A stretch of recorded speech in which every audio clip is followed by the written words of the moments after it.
नमस्कार दोस्तों, स्वागत है आपका अपने इस YouTube channel Nalanda academy Chhatarpur में। तो जिस प्रकार से आज का जो टॉपिक हम आपके लिए लेकर आए हैं, तो वो आज का जो हमारा एमपीपीएससी का जो एग्ज़ाम हुआ है 25 जुलाई 2021 को, तो उसी का जो पेपर आज हमने देखा है, तो उसी के जो आज क्वेश्चन है, तो वो आज हम लोग क्या करेंगे, उसे सॉल्व करेंगे। ठीक है। तो मैं आपको इसकी जानकारी दिए देता हूँ कि जो जिस प्रकार से अपना जो आज पेपर हुआ है, तो इसमें जो मेरे पास जो सेट है इसका, तो सेट ए है ना। तो मेरे पास सेट ए है और ये जो कि 4 सेट हुए हैं अपने ए बी सी डी। तो चूंकि इसमें क्वेश्चन तो अपने सभी समान है, लेकिन कि जो क्या है, जो क्वेश्चनों का क्रम है वो यहाँ वहाँ है। ठीक है। तो अगर आपका क्वेश्चन बी है या सी है या डी है, किसी भी प्रकार का आपका सेट हो, तो लेकिन क्वेश्चन यही है, तो वो लोग आप लोग क्या कर लीजिएगा, अपने क्वेश्चन को मैच कर लीजिएगा। ठीक है। तो फिर यहाँ हम लोग चलते हैं आगे, तो अपना क्वेश्चन जो स्टार्ट करें। तो इस सेट में जो हमें पहला क्वेश्चन देखने को मिला है, तो वह है कि मध्य प्रदेश का जो पन्ना जिला है वह खनिज के लिए प्रसिद्ध है, मतलब किस खनिज के लिए प्रसिद्ध है। तो इसका जो आपका करेक्ट आंसर होने वाला है, तो वो आपका है हीरा, है ना। यानी कि ऑप्शन नंबर जो आपका डी है, यह इसका क्या है, सही आंसर है। ठीक है। इसी क्रम में यदि हम जो आगे बढ़ें, तो यहाँ पे दूसरा क्वेश्चन है कि चंबल नहर सिंचाई परियोजना संबंधित है। तो इसका जो आपका करेक्ट आंसर होगा, तो वह है आपका क्या, तो जो इसका आंसर होगा, तो वह है अपना यमुना बेसिन से। ठीक है। इसका जो आपका आंसर होगा वो होगा यमुना बेसिन से। क्लियर। तो इसी का जो थर्ड क्वेश्चन हमें देखने को मिला कि जवाहर सागर जल विद्युत परियोजना किस नदी पर स्थित है। तो जो आपका इसका जो आंसर होगा, तो इसका जो करेक्ट आंसर है वो है अपना ऑप्शन बी, मतलब चंबल नदी। क्लियर। अब जो हमारा चौथा क्वेश्चन है कि मध्य प्रदेश की प्रमुख फसल है। तो यदि हम देखें कि तो इसमें एक कंफ्यूज करने वाला क्वेश्चन सामने आया है कि जो हमारे यहाँ जो मध्य प्रदेश की प्रमुख फसल है, तो मुख्य रूप से यदि हम इस क्वेश्चन की बात करें, तो इसका आंसर क्या होगा, बी, मतलब कि जो गेहूं है, यह हमारे मध्य प्रदेश की क्या है, प्रमुख फसल है। लेकिन याद रखना, यह उत्तर प्रदेश की भी प्रमुख फसल है। क्लियर हुआ। इसी क्रम में हम लोग आगे बढ़ते हैं, तो अपना जो पांचवा क्वेश्चन हमें देखने को मिलता है, तो वह है निम्न में से कौन सी एक फसल व्यापारिक नहीं है। तो इसका जो आपका करेक्ट ऑप्शन है, तो वह होगा आपका ऑप्शन डी, मतलब बाजरा। क्लियर। इसके बाद जो हमारा नेक्स्ट हमें क्वेश्चन जो देखने को मिलना है, तो वो है हमारा क्वेश्चन नंबर 6। निम्नलिखित राज्यों को उनके संबंधित मुख्यमंत्रियों का मिलान करें जो भारत के प्रधानमंत्री बने। मतलब कि इनमें से विभिन्न राज्यों द्वारा उनके प्रधानमंत्रियों के नाम दिए गए हैं, है ना। तो वो क्या थे, उन राज्यों के मुख्यमंत्री हैं, हमें इनका मिलान करना है जो भारत के क्या हुए, प्रधानमंत्री बने हैं। तो इसका जो हमें देखने को मिलेगा, तो आपको याद रखना है कि जैसे जो हमारे पीवी नरसिम्हा राव थे, जो हमारे पीवी नरसिम्हा राव थे, तो क्या था कि जो पीवी नरसिम्हा राव थे, तो वो थे हमारे आंध्र प्रदेश से संबंधित। किससे, आंध्र प्रदेश से संबंधित। तो जो फर्स्ट का जो होगा, तो वह होगा क्या, बी।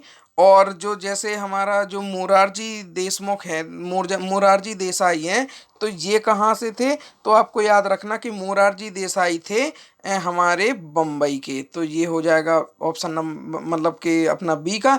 अब इसी प्रकार से हम आगे मिलाएं, तो जो ये एच डी देवगौड़ा है अपने, तो इनका आपको याद रखना है कि ये थे अपने कर्नाटक से। ठीक है। और इसी के बाद जो चरण सिंह हैं, तो चरण सिंह का आपको याद रखना है कि ये हैं थे उत्तर प्रदेश के। ठीक है। अब लास्ट में क्या बचा है, नरेंद्र मोदी।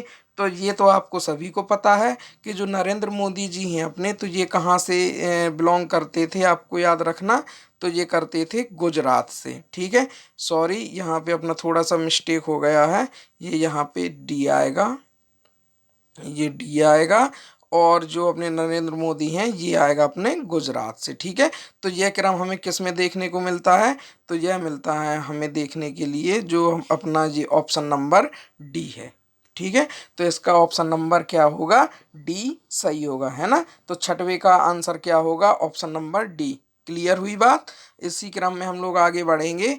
तो इसमें देखिए जो क्वेश्चन है कि भारत के सर्वोच्च न्यायालय में निम्नलिखित में से किस प्रकार के न्यायाधीश और न्यायाधीशों की नियुक्ति की जा सकती है। तो ये अपना जो सातवें का आंसर है तो वो आपको याद रखना है कि आंसर क्या होगा।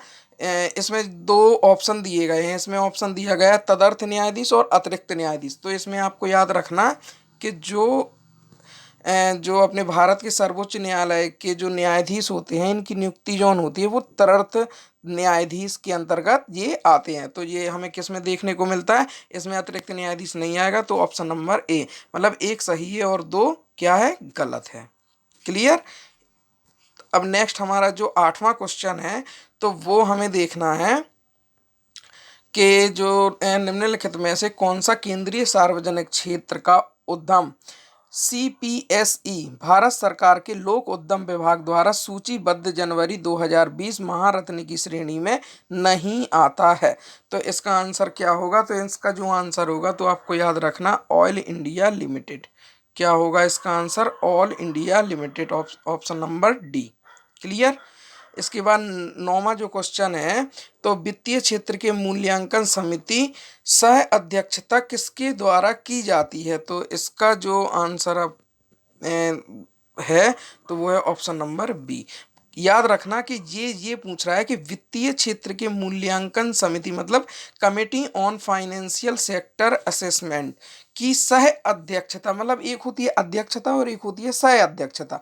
तो वह किसके द्वारा होती है, रिजर्व बैंक ऑफ इंडिया के डिप्टी गवर्नर और भारत सरकार के वित्त सचिव के बीच। मतलब ऑप्शन नंबर बी क्या होगा इसका राइट आंसर होगा। ठीक है, इसी क्रम में हम लोग देखें तो 10वां क्वेश्चन जो है तो गैर बैंकिंग वित्तीय कंपनी है एनबीएफसी के लिए लोकपाल योजना 2018 को किस दिनांक को भारतीय रिजर्व बैंक में द्वारा प्रभावी रूप से पेश किया गया था। यदि हम ये इसमें देखें तो क्या है कि ये लगभग थोड़ा करंट का भी क्वेश्चन हम लोग इसमें समझ सकते हैं।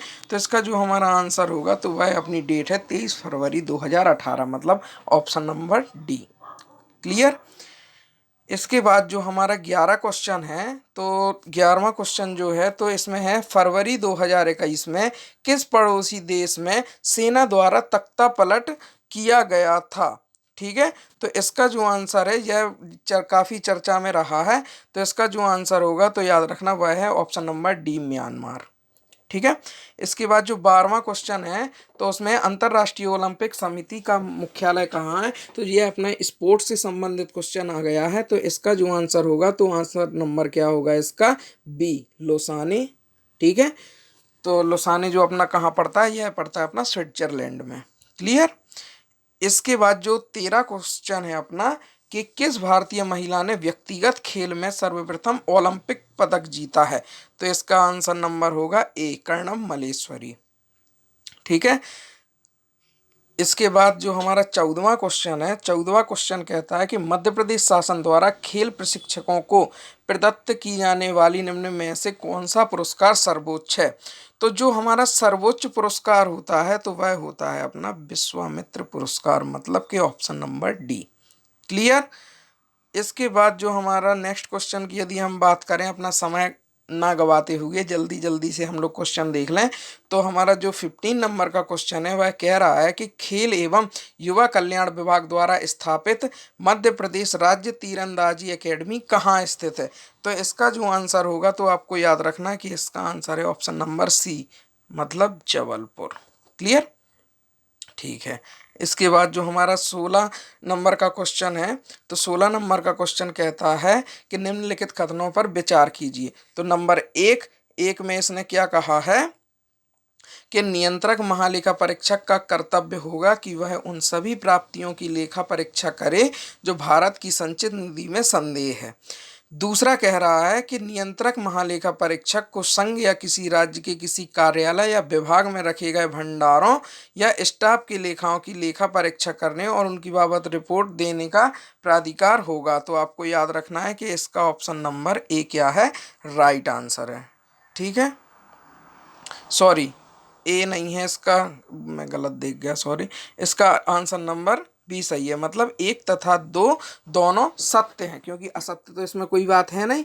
तो इसका जो आंसर होगा वह होगा answer number, option number B is the correct answer. ठीक है, इसके बाद जो हम नेक्स्ट क्वेश्चन की बात करें तो 17वें नंबर का अपना जो क्वेश्चन है, तो इसमें है नीति आयोग के प्रथम उपाध्यक्ष कौन थे। तो आप लोगों को पता होगा इसका, तो नॉर्मल सा क्या है, अरविंद पनगड़िया।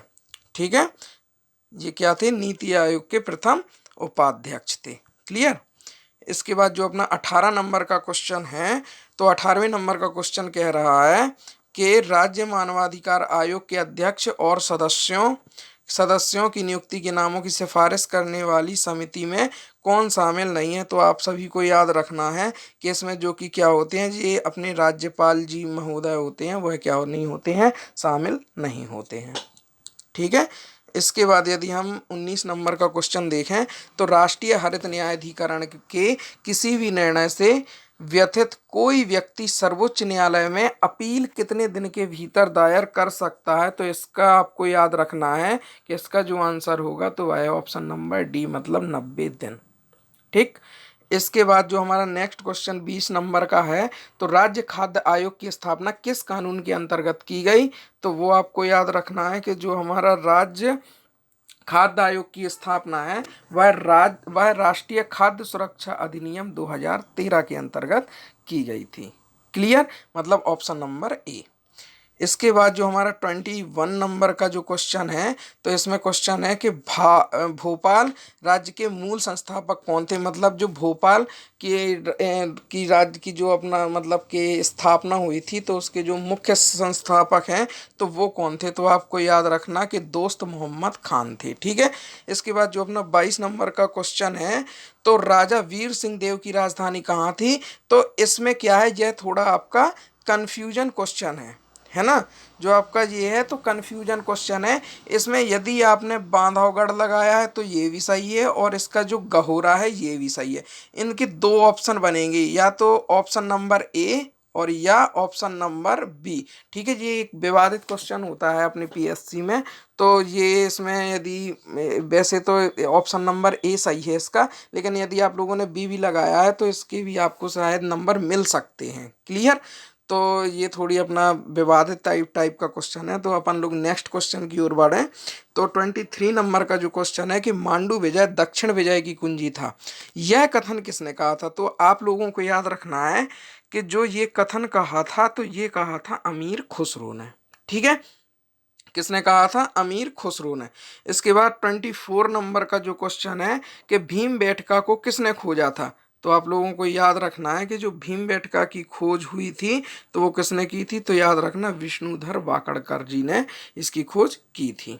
क्लियर, चलिए इसके बाद जो हमारा 25 नंबर का क्वेश्चन है, तो वो है मध्य प्रदेश में सर्वाधिक पाई जाने वाली जनजाति कौन सी है। तो आप सभी को पता है कि कौन सी पाई जाती है, तो भील जनजाति क्या होती है इसमें पाई जाती है। तो मतलब ऑप्शन नंबर क्या होगा इसका, सी इज द करेक्ट आंसर। मतलब भील जनजाति जो होती है वह मध्य प्रदेश में सबसे ज़्यादा पाई जाने वाली क्या है, जनजाति है।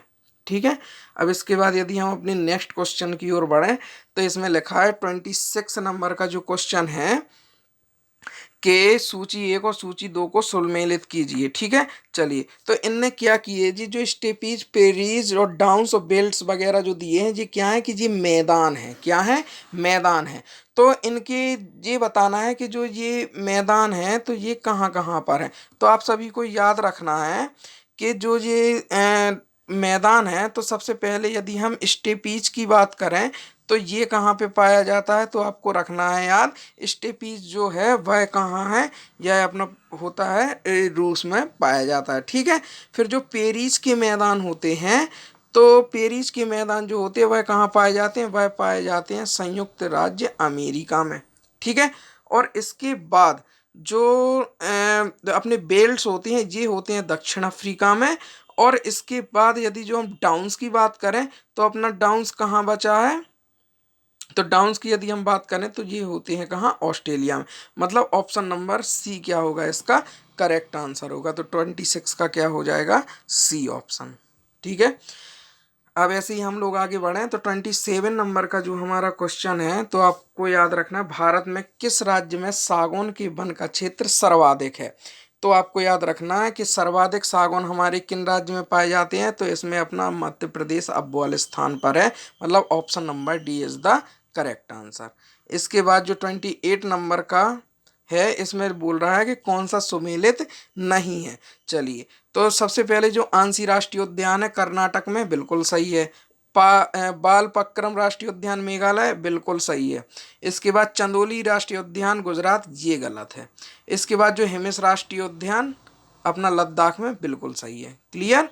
तो इसमें से क्या सुमेलित नहीं है, तो जी आपका जो चंदोली राष्ट्रीय उद्यान जो कि गुजरात में, ये ऑप्शन क्या है इसका गलत है। चलिए, इसकी जो विस्तृत चर्चा है वो हम बाद में कर लेंगे। क्या है कि अपनी जो वीडियो है वो थोड़ा लेंदी हो जाएगी, इस कारण से मैं केवल आपको इसके सही ऑप्शन बस बता रहा हूँ। ठीक है, तो 29 नंबर की यदि हम क्वेश्चन की बात करें तो भारतीय खनिज पदार्थों का भंडारण किसे कहा जाता है, तो सभी को पता है कि भंडारण किसे कहा जाता है। तो ऑप्शन नंबर ए, छोटा नागपुर का पठार। ठीक है, इसके बाद ऑप्शन नंबर 30 की यदि हम बात करें तो इसमें लिखा है, नीचे दो कथन दिए गए हैं, एक को अभिकथन ए तथा दूसरे का कारण आर कहा गया है। नीचे दिए गए कोट में सही उत्तर का क्या कीजिए, चयन कीजिए। तो इसमें क्या दिया गया है, तो इसमें पहले जो अभिकथन है, तो अभिकथन की यदि हम बात करें तो सबसे पहले वो क्या कह रहा, ए, पंजाब हरियाणा उत्तर प्रदेश भारत का प्रमुख गेहूं उत्पादक राज्य, बिल्कुल सही है।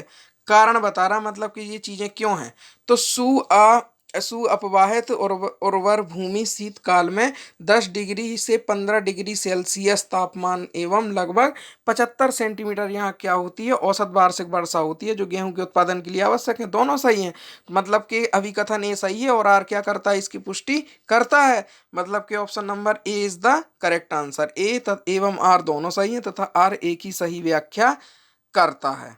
ठीक है, इसके बाद हम अपनी जो नेक्स्ट क्वेश्चन की ओर बढ़े तो 31वें नंबर का क्वेश्चन है, पद्म श्री भूरीबाई किस लिए प्रसिद्ध है। तो ये सभी को पता है कि ये किससे संबंधित है, अपनी तो चित्रकारी से संबंधित है। ऑप्शन नंबर ए। क्लियर। इसके बाद जो नेक्स्ट क्वेश्चन है, तो नेक्स्ट क्वेश्चन है अपना 32। तो कैला सत्यार्थी का जन्म कहाँ हुआ था, तो आप लोगों को याद रखना है विदिशा। ऑप्शन नंबर डी बिल्कुल करेक्ट आंसर है। इसके बाद जो 33 क्वेश्चन है, 750 मेगावाट का सोलर पावर प्लांट, ये बहुत चर्चा में रहा है, तो ये मध्य प्रदेश के कहाँ लगा है, तो याद रखना है रीवा। Option number B. इसके बाद जो 34 नंबर का जो क्वेश्चन है, तो इसमें जो क्वेश्चन कह रहा है, तो पढ़िए, मिजोरम में स्थित फावंग पुई राष्ट्रीय उद्यान को किस अन्य नाम से जाना जाता है, तो ये याद रखना है, इसका जो आंसर है वो है answer number B. Option number B, नीला पर्वत उद्यान। ठीक है, इसके बाद जो हमारा नेक्स्ट क्वेश्चन है, तो वो है 35 नंबर का क्वेश्चन। फरवरी 2021 में प्रधानमंत्री जी द्वारा किस शताब्दी समारोह की शुरुआत की गई थी, तो ये आपको याद रखना है कि ये चोरा चोरी शताब्दी समारोह हुआ था। मतलब option number C is the correct answer. Clear. इसके बाद यदि हम नेक्स्ट क्वेश्चन की बात करें तो जो हमारा 36 नंबर का क्वेश्चन है, तो इसमें कह रहा है निम्नलिखित कथनों पर विचार कीजिए। तो जो 36 नंबर का जो अपना क्वेश्चन है, तो ये कह रहा है कि भारत के निर्वाचन आयोग के मुख्य निर्वाचन आयुक्त को उच्चतम न्यायालय के न्यायाधीश के वेतन के बराबर वेतन का संदाय किया जाता है, बिल्कुल सही। दूसरा है, भारत के निर्वाचन आयोग के मुख्य निर्वाचन आयुक्त का कार्यकाल पद ग्रहण करने की तारीख से 6 वर्ष की अवधि या 65 वर्ष की आयु, मतलब जो भी पहले आता है तक होगा। ठीक है, तो ये भी सही है। इसके बाद जो तीसरा बोल रहा है कि एक चुनाव आयुक्त किसी भी समय मुख्य चुनाव आयुक्त को संबोधित स्वहस्ताक्षरित लेख द्वारा अपना पद त्याग सकते हैं, तो ये अपना क्या हो जाएगा इसका गलत। मतलब पहला और दूसरा क्या है, सही है। तो ये अपन को कहाँ मिलता है, तो ऑप्शन नंबर ए में। ठीक है, तो ऑप्शन ए इसका क्या हो जाएगा, करेक्ट आंसर हो जाएगा। ठीक है, इसके बाद अपने नेक्स्ट क्वेश्चन की ओर बढ़ें तो भारतीय संविधान की 7वीं सूची की किस अनुसूची एवं प्रविष्टि का संबंध राज्य के विधानमंडल के निर्वाचन से है? तो याद रखना ये तो सूची 1 प्रविष्टि 72, मतलब option number A is the correct answer. इसके बाद जो हम 38 नंबर क्वेश्चन की बात करें तो वह कह रहा है कि मध्य प्रदेश राज्य निर्वाचन आयोग का गठन तो 1 फरवरी 1994, बिल्कुल सही। तो इसका ऑप्शन 38 का ऑप्शन आंसर क्या हो जाएगा? ए हो जाएगा, ठीक है। इसके बाद जो हम नेक्स्ट क्वेश्चन की बात करें तो 39, तो 39 की यदि हम बात करें तो इसमें कह रहा है 2 या अधिक राज्यों के लिए एक संयुक्त राज्य लोक सेवा आयोग की स्थापना की जा सकती है, ठीक है। क्या है? की जा सकती है। तो इसका क्या होगा आंसर? तो सबसे पहले इसने दिया है कि यदि संबंधित राज्य इस संबंध में करार करते हैं, और दूसरा संसद विधि द्वारा संयुक्त राज्य लोक सेवा आयोग नियुक्त करता है, मतलब कि ए तथा बी दोनों सही, मतलब option number C is the correct answer. मतलब 39 का क्या लगाना है आपको? सी। अब यदि हम इसके आगे चलें तो 14 नंबर की बात करें तो 40 नंबर में है किस प्रावधान के अंतर्गत मध्य प्रदेश लोक सेवा आयोग का गठन किया गया? तो याद रखना कि जो राज्य पुनर्गठन अधिनियम 1956 की धारा 118 3 के अंतर्गत क्या किया गया? इसका मध्य प्रदेश लोक सेवा आयोग का गठन किया गया था, मतलब option number B is the correct answer. कौन सी नंबर का? 40 नंबर क्वेश्चन का। इसके बाद अपन जो 41 नंबर के क्वेश्चन की ओर बढ़े तो राष्ट्रीय कवि बाल कवि बैरागी का वास्तविक नाम पूछ रहे हैं कि क्या था? तो आप सबको याद रखना है कि इनका नाम क्या था? नंदराम दास, मतलब option number D is the correct answer. इसके बाद 42 नंबर की ओर बढ़ें तो 7 सागर 9 नारायण एवं 84 महादेव की परिक्रमा मध्य प्रदेश के किस नगर से संपन्न होती है? तो याद रखना है इसका ऑप्शन नंबर डी क्या हो जाएगा? राइट आंसर होगा, ठीक है। तो 42 का क्या है? डी राइट आंसर है। इसके बाद 43 नंबर का जो क्वेश्चन है तो 43 नंबर का क्वेश्चन कह रहा है कि राजा भोज के किस कवि ने जैन धर्म अपना लिया था, ठीक है। तो आपको याद रखना है कि जो धनपाल जी हैं इनके जो कवि थे धनपाल, इन्होंने क्या किया था? जैन धर्म को अपनाया था। इसी के बाद यदि हम 44 नंबर क्वेश्चन की बात करें, विश्व प्रसिद्ध पर्यटन स्थल सांची का प्राचीन नाम क्या था? तो याद रखना इसका नाम ऑप्शन नंबर ए काकड़ाम, ठीक है। क्योंकि जो ये ऑप्शन जो आपको सेकंड देखने को मिल रहा है तो बेत्रवती क्या है? जी बेतवा का प्राचीन नाम है, बेशनगर विदिशा का, ठीक है, और दसपुर मंदसौर का। तो क्या बचा है? सांची का क्या है? काकड़ाम। Option number A is the correct answer, ठीक है। इसके बाद 45 नंबर का जो क्वेश्चन है तो टंटिया भील का वास्तविक नाम क्या था? तो ऑप्शन नंबर ए, ये तो बिल्कुल इजी क्वेश्चन था, तो इसका आंसर क्या हो जाएगा? ऑप्शन नंबर ए टांटिया। इसके बाद इसमें जो नेक्स्ट क्वेश्चन है तो 46 नंबर का है। 46 नंबर में क्या है कि जेनेटिक कोड की प्रविष्टि विशेषता है, यह प्राय सार्वत्रिक होता है, बिल्कुल सही। यह 3 न्यूक्लियोटाइड क्षारकों का बना होता है जो 20 अमीनो अम्लों के संगत होते हैं, बिल्कुल सही। यह अन यह अनतिव्यापी गैर अस्पष्ट एवं कोमाराहित होते हैं, बिल्कुल सही। इनमें एक प्रारंभन एवं एक समापन कोडान होता है, बिल्कुल सही। मतलब उपरोक्त सभी, मतलब option number D is the correct answer, ठीक है। तो इस प्रकार से कहाँ हम 46 नंबर तक पहुंच चुके हैं। 46 के बाद जो नेक्स्ट क्वेश्चन है तो वो हमें देखने को मिलता है 47। तो राष्ट्रीय विषाणु संस्थान विज्ञान संस्थान कहाँ है? मतलब राष्ट्रीय विषाणु विज्ञान संस्थान कहाँ स्थित है? तो ऑप्शन नंबर ए पुणे, ठीक है। इसके बाद 48 कह रहा है कि भारत ने किस देश के साथ नीली अर्थव्यवस्था मतलब समुद्री संसाधन पर सतत विकास हेतु साझेदारी के लिए टास्क फोर्स का निर्माण किया है? तो इसका आंसर होगा तो नॉर्वे के साथ, option number B is the correct answer, okay. इसके बाद जो 49 नंबर का क्वेश्चन है तो ये है आम की नीलम एवं अल्फांसो के मध्य क्रॉस से किस संकर किस्म के फल का विकास होता है? तो आपको याद रखना है कि इससे बनता है जो रत्ना, ठीक है। एक रत्ना प्रजाति का क्या होता है? आम आता है, तो इससे क्या होती है? रत्ना फल का क्या होता है? विकास होता है, ठीक है। इसी प्रकार से जो 50 नंबर का अपना क्वेश्चन है, राष्ट्रीय स्वास्थ्य मिशन की जननी सुरक्षा योजना का मुख्य उद्देश्य आप सभी को पता है माता एवं शिशु की मृत्यु दर को कम करना, मतलब option number is the correct answer, clear. चलिए, आधा पेपर हम लोग सॉल्व कर चुके हैं।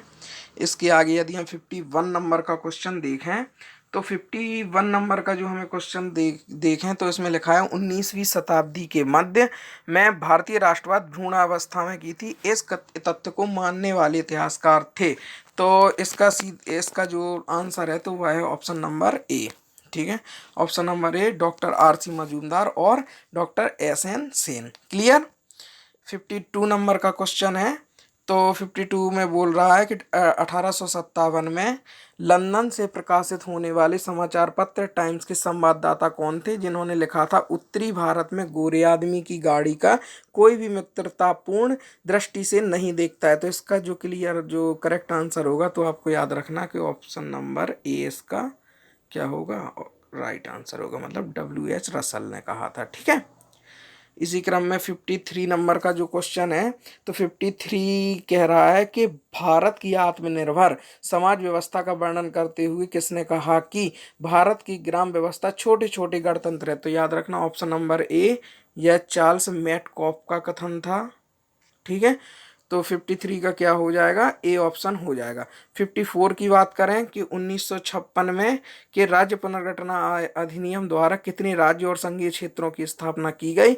तो याद रखना है कि आपका इसका क्या होगा, 14 राज्य और से संघीय क्षेत्र, मतलब option number A is the correct answer. 54 का क्या हो जाएगा, ए हो जाएगा। ठीक है, इसी की यदि हम आगे चलें तो 55 नंबर की यदि हम बात करें तो 55 नंबर का जो क्वेश्चन है तो 55 नंबर के क्वेश्चन में क्या कह रहा है कि भारतीय रियासतों के शासकों के विशेष अधिकारों और प्रिवी पर्सों की समाप्ति कर दी गई थी। तो कब कर दी गई थी, तो आपको याद रखना है कि इसका जो करेक्ट आंसर होगा तो ऑप्शन नंबर डी।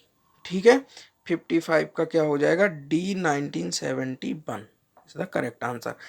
56 का जो अपना क्वेश्चन है तो वह किस संगठन ने व्योमित्र नाम का भारत रोबोट विकसित किया। तो इसका ऑप्शन नंबर बी, इसरो।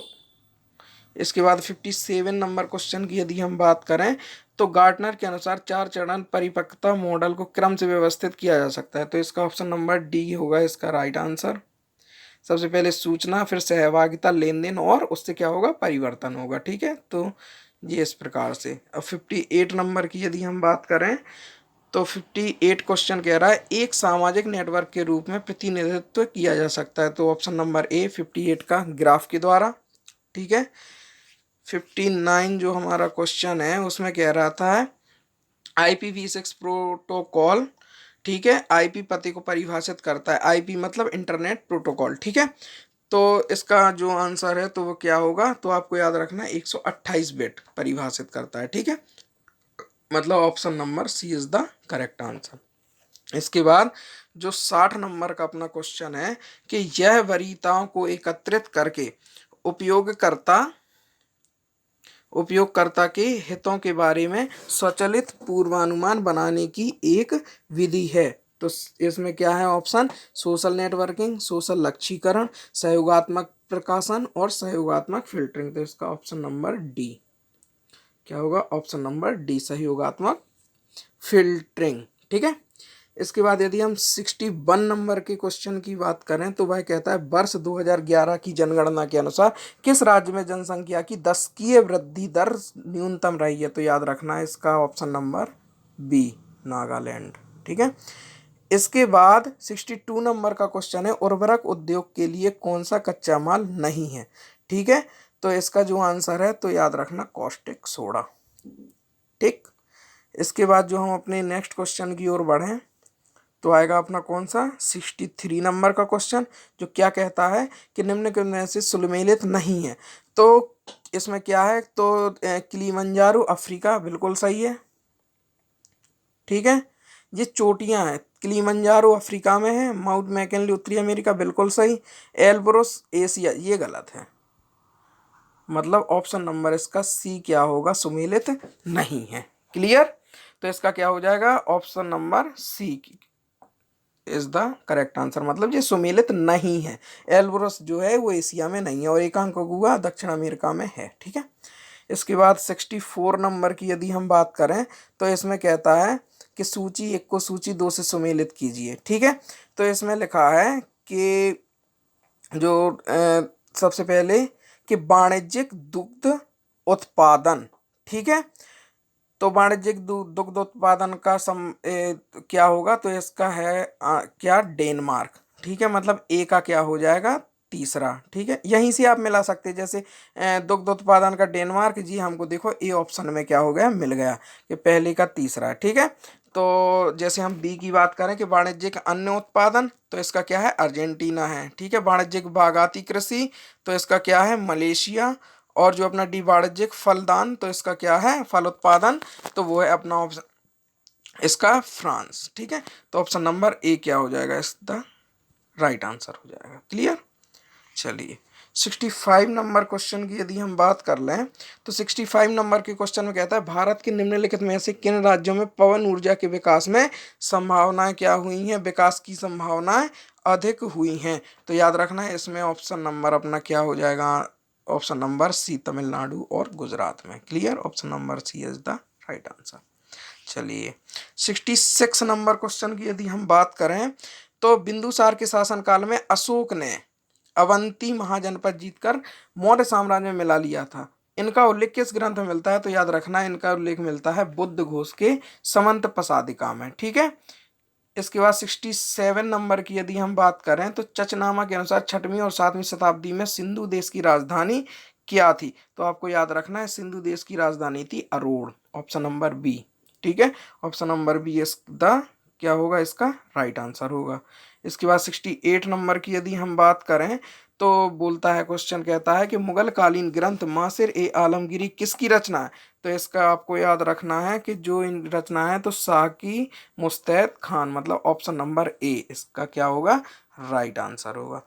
इसके बाद 69 नंबर क्वेश्चन की यदि हम बात करें कि मध्यकालीन भारतीय इतिहास में पनही और उपानह का उल्लेख किस संदर्भ में मिलता है। तो ऑप्शन ए इसमें दिया है वस्त्र, बी दिया आभूषण, सी आवास और डी जूता।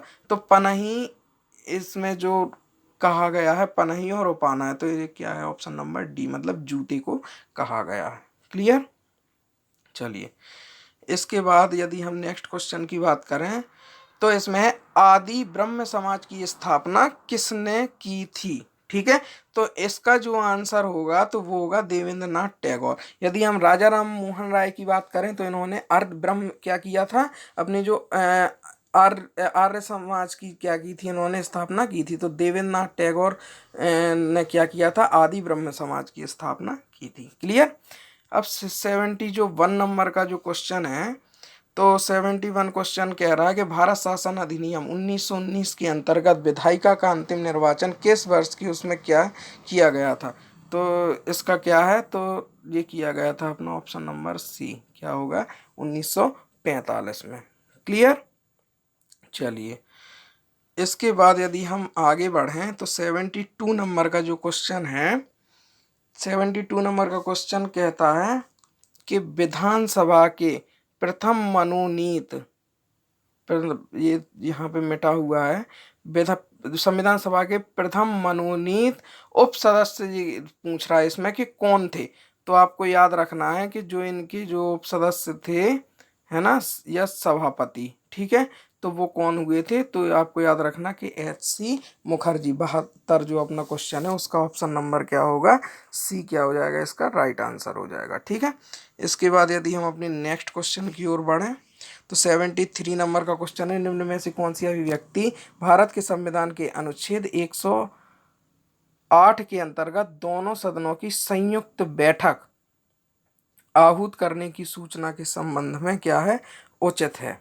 ठीक है, क्या कह रहा कि 108 के अंतर्गत दोनों सदनों की संयुक्त बैठक आहूत करने की सूचना के संबंध में उचित है। ठीक है, तो इसमें आपको ऑप्शन दिए हैं राष्ट्रपति का आशय, राष्ट्रपति का निर्देश, राष्ट्रपति का विवेक और राष्ट्रपति की सहमति। तो इसका जो आपका आंसर होगा, तो आपको याद रखना है कि इसमें जो 73 नंबर का क्वेश्चन होगा, तो इसका ऑप्शन नंबर ए क्या हो जाएगा, राइट आंसर हो जाएगा।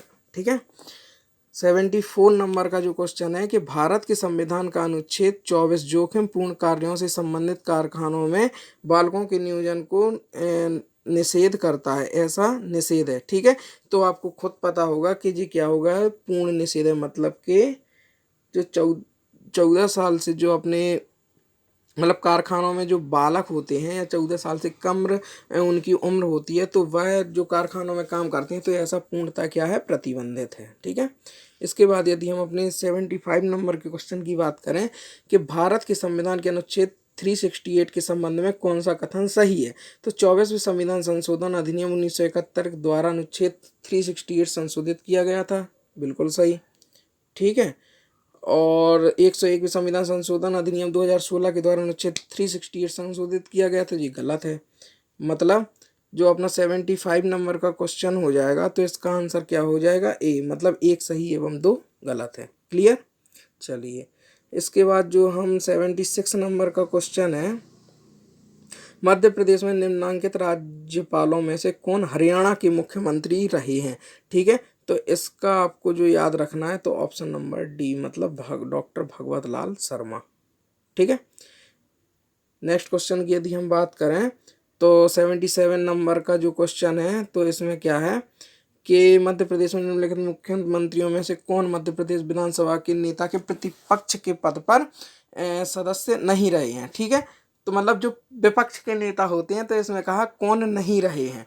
ठीक है, तो इसमें है अपने ऑप्शन दिए गए दिग्विजय सिंह, ठीक है, फिर दिया मोतीलाल वोरा, वीरेंद्र कुमार सकलेचा, और क्या दिया गया, श्यामा चरण शुक्ल। ठीक है, तो इसका क्या है कि जो विपक्ष के नेता नहीं रहे हैं, तो इसमें दो जो ऑप्शन है, एक दिग्विजय सिंह नहीं रहे और मोतीलाल वोरा, मतलब केवल एक और दो क्या है, सही है। मतलब ऑप्शन नंबर ए क्या हो जाएगा, इसका राइट आंसर हो जाएगा। ठीक है, इसके बाद जो 78 नंबर क्वेश्चन की यदि हम बात करें, तो 78 क्वेश्चन कह रहा है कि मध्य प्रदेश विधानसभा की कार्यवाही का सही क्रम चुनें। ठीक है, तो इसमें देखा गया कि निधन संबंधी उल्लेख, राज्यपाल का अभिभाषण, शपथ का प्रतिज्ञान, मंत्रियों का परिचय। मतलब इसे हमें क्या करना है, सही क्रम में लगाना है। तो सबसे पहले आपको याद रखना है कि क्या होता है, तो सबसे पहले होता है शपथ का प्रतिज्ञान। ठीक है, फिर उसके बाद क्या होता है, सबसे पहले होता है शपथ का प्रतिज्ञान, फिर उसके बाद राज्यपाल का अभिभाषण। ठीक है, उसके बाद होता है मंत्रियों का परिचय। ठीक है, और उसके बाद क्या होती है, जो अपनी निधन संबंधी उल्लेख होती है। तो इसका 78 का क्या हो जाएगा, आंसर नंबर बी। ठीक है, बी इसका क्या हो जाएगा, राइट आंसर हो जाएगा। चलिए, इसके बाद जो 79 नंबर का क्वेश्चन है, तो 79 नंबर का क्वेश्चन है कि इसमें मध्य प्रदेश उच्च न्यायालय के निम्नांकित मुख्य न्यायमूर्तियों में से कौन भारत के उच्चतम न्यायालय के न्यायाधीश नहीं रहे हैं। ठीक है, तो आपको इसमें याद रखना है कि कौन नहीं रहे हैं, तो न्यायमूर्ति SK Jha. Option number C इसका क्या हो जाएगा, राइट आंसर हो जाएगा। 80 नंबर क्वेश्चन की यदि हम बात करें, तो 80 नंबर का क्वेश्चन कहता है मध्य प्रदेश में नगर पालिकाओं में अनुसूचित जनजातियों हेतु स्थानों में आरक्षण का प्रावधान भारत के संविधान में निम्नांकित में से किस अनुच्छेद के अंतर्गत किया गया है। तो इसका जो आंसर होगा वो होगा 243 ना। ठीक है, ऑप्शन नंबर ए इसका क्या होगा, राइट आंसर होगा। इसके बाद 81 नंबर का जो क्वेश्चन है, तो 81 नंबर का क्वेश्चन जो कहता है कि मध्य प्रदेश में कुल वनों के कितने प्रतिशत भाग पर सागौन के वृक्ष पाए जाते हैं। तो आपको इसमें ऑप्शन नंबर बी क्या होगा, इसका राइट आंसर, मतलब 20%। ठीक है, 82 नंबर की बात है कि बेतवा नदी निकलती है, तो आप सभी को पता होगा बेतवा नदी कहाँ से निकलती है, विंध्यन पहाड़ियों से। मतलब ऑप्शन नंबर सी इसका क्या होगा, राइट आंसर होगा। मध्य प्रदेश के किस भाग में वार्षिक तापांतर, ठीक है, वार्षिक तापांतर अधिक रहता है। ठीक है, वार्षिक तापांतर अधिक मतलब जैसे सर्दियों में अधिक सर्दी होती है, गर्मियों में गर्मी होती है। ठीक है, तो ये क्या कहलाता है, ये अपना वार्षिक तापांतर कहलाता है। तो वार्षिक तापांतर का जो अपना ये आंसर होगा, तो इसका क्या होगा, उत्तरी क्षेत्र, मतलब ऑप्शन नंबर सी इसका क्या होगा, राइट आंसर होगा। 84 नंबर की यदि हम बात करें, मध्य प्रदेश में ग्रीष्म ऋतु में औसत तापमान बढ़ता है। ठीक है, तो उत्तर से दक्षिण की ओर, मतलब ऑप्शन नंबर ए इसका क्या होगा, राइट आंसर होगा। ठीक है, इसके बाद यदि हम 85 नंबर क्वेश्चन की बात करें तो अधात्विक खनिज का एक होते हैं, देखिए धात्विक खनिज मतलब जिनमें धातुएं होती हैं, ठीक है, जो धातुएं होती हैं, और एक होती है अधात्विक जो धातुएं नहीं होती, तो क्या होता है, संगमरमर, ठीक है। तो ऑप्शन नंबर ए क्या होगा इसका राइट आंसर होगा। 86 नंबर का जो अपना क्वेश्चन है कि मनुष्य में कितनी जोड़ी कपाल तंत्रिकाएं पाई जाती हैं, तो याद रखना कि इसका ऑप्शन नंबर बी, ठीक है, ऑप्शन नंबर बी मतलब 12 जोड़ी, कितनी, तो 12 जोड़ी इसका क्या होगा राइट आंसर होगा। 87 नंबर क्वेश्चन की बात करें कि किसी भी पारिस्थितिक तंत्र में ऊर्जा का पिरामिड होता है, तो इसका क्या होगा, तो इसका जो आंसर होगा तो आंसर नंबर ए हमेशा सीधा होगा, ठीक है। इसके बाद जो क्वेश्चन है, भोजन में मोनोसाइड ग्लूटामेट का उपयोग किया जाता है, ठीक है। तो जो इसका जो आंसर होगा अपना, तो भोजन में MSG का उपयोग जो होता है मोनोसोडियम ग्लूकामेट का, तो इसका याद रखना कि स्वाद बढ़ाने के लिए क्या किया जाता है, उपयोग किया जाता है, मतलब ऑप्शन नंबर बी इसका क्या होगा राइट आंसर होगा, ठीक है। इसके बाद जो अपना 89 नंबर का क्वेश्चन है, तो 89 नंबर का जो क्वेश्चन है कि आपदा प्रबंधन एक्ट बनाया गया था, तो याद रखना आपदा प्रबंधन एक्ट बनाया गया था 2005 में, ठीक है। तो ऑप्शन नंबर क्या हो जाएगा इसका सी, ठीक है। यदि हम इसके बाद की बात करें तो निम्न में से कौन सी बीमारी कोरोना वायरस से संबंधित है, ठीक है। तो MRS सही है। इसके बाद MRS सार्स, ठीक है, ये मर्स थी, ये सार्स थी, कोविड-19 मतलब उपरोक्त सभी, D is the right answer, मतलब कि इसका क्या होगा उपरोक्त सभी। 91 क्वेश्चन की यदि हम बात करें तो एक प्रकार की माध्यमिक मेमोरी कौन सी नहीं है, ठीक है। तो इसमें क्या है, solid state drive, hard disk, random access memory, ठीक है। तो इसका जो राइट आंसर होगा तो वह होगा रैंडम एक्सेस मेमोरी। चलिए, इसके बाद पूछ रहा है XML, ठीक है, XML का पूरा नाम क्या है, तो आपको याद रखना है इसका जो XML का पूरा नाम क्या क्या दिया है, example markup language, extensible markup language, x markup language और एक्स्ट्रा मॉडर्न लिंक, ठीक है। तो इसका क्या होगा एक्सटेंसिबल मार्कअप लैंग्वेज, मतलब 92 का जो आंसर होगा तो वो क्या होगा बी, ठीक है। चलिए, 92 के बाद यदि हम नेक्स्ट क्वेश्चन की बात करें तो 93 क्वेश्चन कहता है माइक्रोवेव में विद्युत चुंबकीय तरंगें होती हैं जिनकी सीमा आवृत्ति होती है, तो कितनी होती है, तो आपको याद रखना है 1 गीगाहर्ट्ज से 300 गीगाहर्ट्ज, मतलब ऑप्शन नंबर सी क्या होगा इसका राइट आंसर होगा। चलिए, 94 नंबर की यदि हम बात करें तो 94 नंबर का जो क्वेश्चन है, तो ब्लोफिश एक प्रकार का है, तो क्या है, तो आपको याद रखना है कि जो ब्लोफिश है वह एक सम्मित एन्क्रिप्शन एल्गोरिथम है, ऑप्शन नंबर ए क्या होगा इसका राइट आंसर होगा। 95 नंबर की यदि हम बात करें, 95 नंबर का जो क्वेश्चन है, रोबोटिक्स के संदर्भ में प्यूमा क्या है, PUMA क्या है, तो रोबोटिक्स के संबंध में प्यूमा क्या है, तो programmable used machine to assemble, programmed utility machine for assemble, programmable universal machine for assemble और programmed utility machine to assemble. तो इसका जो राइट आंसर होगा तो वह होगा ऑप्शन नंबर क्या सी, ठीक है, programmable universal machine for assembly, ठीक है। तो 95 का जो आंसर होगा वो होगा सी। इसके बाद यदि हम 96 क्वेश्चन की बात करें कि 2011 की जनगणना के अनुसार मध्य प्रदेश किस जिले में लिंगानुपात क्या हुआ सर्वाधिक रहा, तो ये तो आपको पता होगा, इसका ऑप्शन नंबर बी बालाघाट, ठीक है। चलिए, 97 नंबर क्वेश्चन की यदि हम बात करें तो 97 का क्वेश्चन कह रहा मध्य प्रदेश का फसल क्षेत्र में विकास की दर वर्ष 2016-17 के लिए है, तो इसका जो आंसर होगा, तो इसका जो आंसर है तो वह है ऑप्शन नंबर डी। चलिए, इसके बाद 98 नंबर की यदि हम बात करें कि निम्नलिखित में कौन सा खनिज सिर्फ मध्य प्रदेश में पाया जाता है, सभी को पता है कि मध्य प्रदेश में एकमात्र पाया जाने वाला खनिज कौन सा है, तो हीरा। मध्य प्रदेश जनजातीय संग्रहालय पूछ रहा कि किस शहर में अवस्थित है, तो इसका जो राइट आंसर होगा तो वह होगा भोपाल, ठीक है, जनजातीय संग्रहालय कहाँ है, भोपाल में। चलिए, इसके बाद जो अपना 100 नंबर का क्वेश्चन है कि आकांक्षा योजना संबंधित है अनुसूचित जनजाति छात्रों को प्रतिस्पर्धात्मक परीक्षाओं हेतु कोचिंग देने के लिए, अनुसूचित जनजाति छात्रों को खेल हेतु कोचिंग देने के लिए, अनुसूचित जनजाति छात्रों में उद्यमिता बढ़ाने के लिए, उपरोक्त में से कोई नहीं। तो आपको याद रखना है कि इसका जो आंसर है तो वह याद रखना है कि अनुसूचित जनजाति छात्रों को प्रतिस्पर्धात्मक परीक्षाओं हेतु कोचिंग देने के लिए। तो इस प्रकार से जो आपके 100 क्वेश्चन थे तो वो अपन लोगों ने क्या कर लिए हैं, सॉल्व कर लिए हैं और देख भी लिए हैं। चलिए, अगर जिन लोगों ने मिला लिए हों और उनके मतलब काफ़ी क्वेश्चन यदि अच्छे हैं तो उनको बहुत बहुत कॉन्ग्रेचुलेसन, और आप जल्दी से सिलेक्ट हो ऐसा हम कामना करते हैं। बहुत बहुत शुभकामनाएं आपको। तो आप लोग इस कमेंट बॉक्स में बताना कि किसके कितने नंबर आ रहे हैं, ठीक है, और अपना मैच कर लीजिएगा। और जो कुछ भी डाउट हो तो आप लोग कमेंट बॉक्स में क्या करिएगा, बताइएगा। ठीक है, चलिए, जय हिंद, जय भारत, धन्यवाद।